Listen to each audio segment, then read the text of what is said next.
Nah, kemudian selanjutnya untuk siklus atau pertama kali dari produk internasional ini adanya pengenalan kebutuhan pasar domestik. Ini yang biasa dalam ilmu pemasaran disebut dengan market oriented. Apa yang dibutuhkan pasar domestik? Awalnya domestik nih, kita belum keluar ya.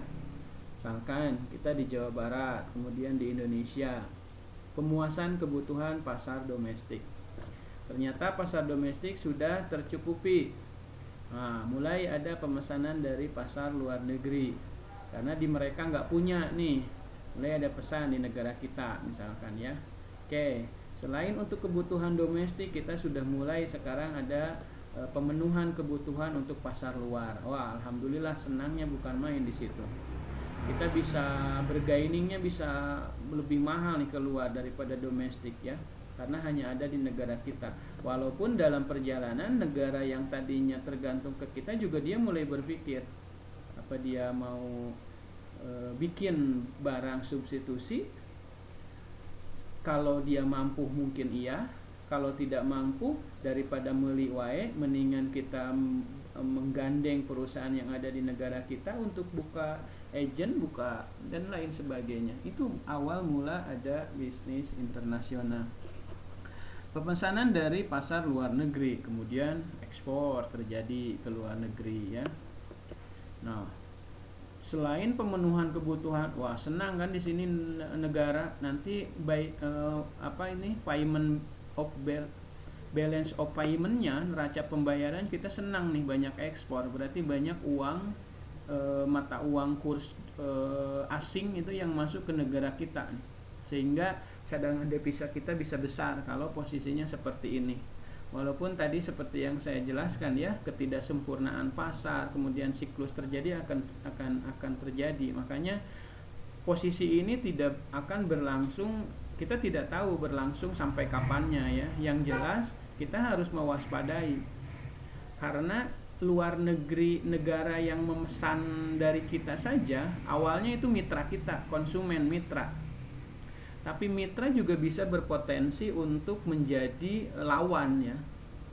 Lawan, suatu saat dia dapat mitra lain, suatu saat dia berpikir punya keahlian sendiri, suatu saat dia nanti bisa jadi lawan bagi kita. Di saat-saat awal mungkin lawan kita ini nggak terlalu masalah, karena dia menjadi lawan hanya untuk pemenuhan di negara dia saja. Kita kehilangan yang asalnya ekspor ke negara mereka, kita menjadi tidak, hilang satu negara. Tetapi jangan dikira seiring perkembangan waktu ini ancamannya mulai meluas. Pasar-pasar di negara yang lain yang biasa kita pasok itu menjadi habis oleh negara yang tadinya asalnya mitra kita. Nah, karena dia ternyata selain memenuhi kebutuhan domestik, dia juga mulai ada pemesanan luar negeri, seperti siklus ini persis gitu. Nah, setelah ekspor ke luar negeri biasanya ada penggalaan industri substitusi impor oleh pemerintah negara tujuan. Nah, kalau biasanya negara tujuan ekspor kita ini tidak mampu, tidak memiliki kapasitas baik dari secara SDM, SDA untuk mendirikan perusahaan sendiri, biasanya mereka itu menggalakkan industri substitusi ya, dengan negara tujuan ekspor ya. Kemudian pendirian perwakilan usaha di negara tujuan. Nah, mulai di sini ada kerjasama, ada perwakilan ya. Sebenarnya pada ini tidak akan terjadi siklus ini selanjutnya kalau pada saat terjadi pemesanan dari luar negeri dia itu sudah menggunakan atau daya dukungnya sudah memenuhi, SDM-nya dia ternyata mahir. Kemudian SDA-nya, sumber daya alamnya dia sudah ada.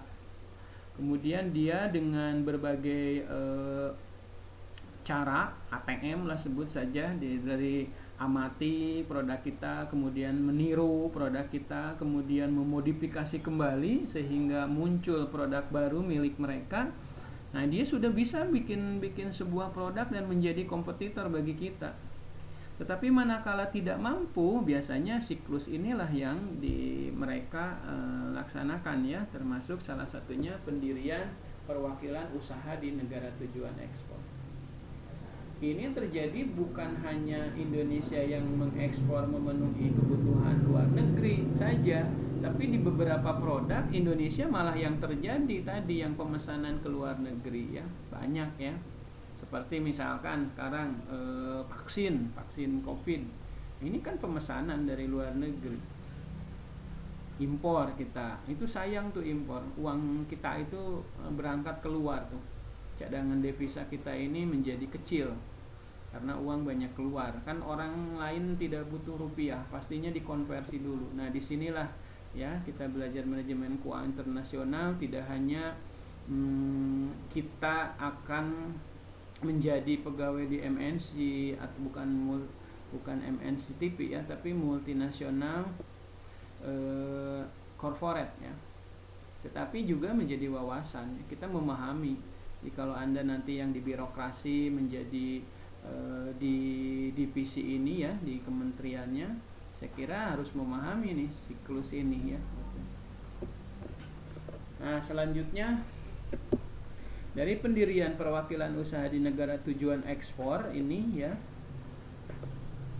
Ini persaingan semakin ketat di sini.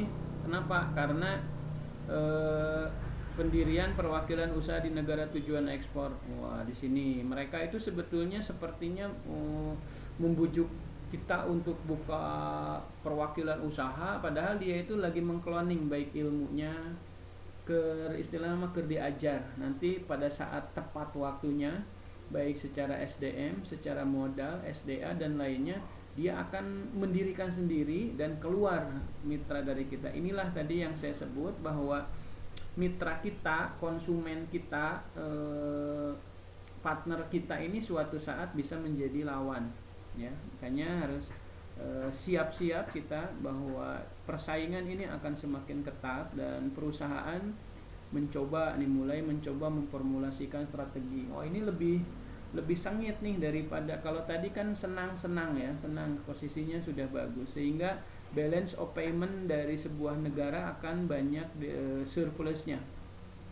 Ini dulu yang dirasakan oleh mungkin negara-negara besar sekarang. Kondisinya seperti ini. Dia banyak ekspor ke negara-negara berkembang bahkan tidak maju, produk-produk dia mahal sementara bahan makanan yang dibeli dari mereka begitu murah sehingga dia punya surplus, defisitnya kuat, sehingga disebut negara maju hari ini. Dia punya banyak memiliki cadangan devisa yang luar biasa besar. Sementara kita yang lagi berkembang posisinya begitu kurang lebih. Nah, di sini udah persaingan semakin ketat dan perusahaan mencoba memformulasikan strategi untuk bagaimana bisa mempertahankan eksistensinya. Syukur-syukur bisa sustainable ya. Nah, selanjutnya ini bagan atau ekspansi nih ke luar negeri lainnya. Eksistensi terancam karena pudarnya keunggulan bersaing.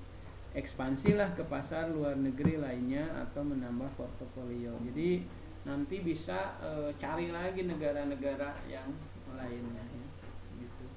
Negara lain juga kalau memang sudah tadi liar ya, banyak yang masuk juga dari yang lain, belum tentu juga kita juga kebagian. Nah, disinilah sengitnya persaingan apapun ya. Seperti beberapa produk yang menjadi produk domestik juga sama ya, bersaing dengan produk di domestiknya sendiri.